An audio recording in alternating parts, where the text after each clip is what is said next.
सुनहरी धूप घने पत्तों से छन कर आती है, जिससे जंगल के फर्श पर प्रकाश और छाया के नाचते हुए पैटर्न बन जाते हैं। पक्षी मधुरता से चहचहाते हैं। जैसे ही एलेक्स और बेन एक घुमावदार रास्ते पर टहलते हैं, उनकी हौंसी सरसराहट वाले पत्तों के बीच धीरे से गूंजती है। हल्की फुल्की बातों में खोए हुए वे चुटकुले सुनाते हैं।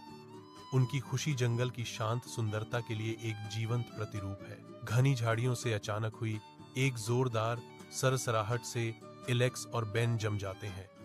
उनकी आंखें बढ़ते हुए डर से चौड़ी हो जाती है। एक विशाल भूरा भालू हवा को सूंघते हुए निकलता है।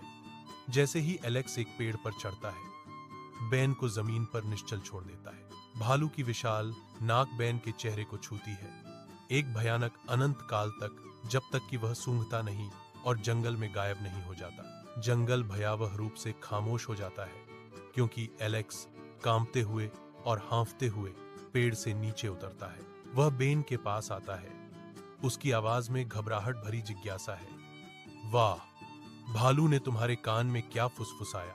बेन की स्थिर नजरें सख्त हो जाती हैं जब वह खुलासा करता है। उसने मुझसे कहा, कभी ऐसे दोस्त के साथ यात्रा न करें जो आपको सबसे ज्यादा जरूरत पड़ने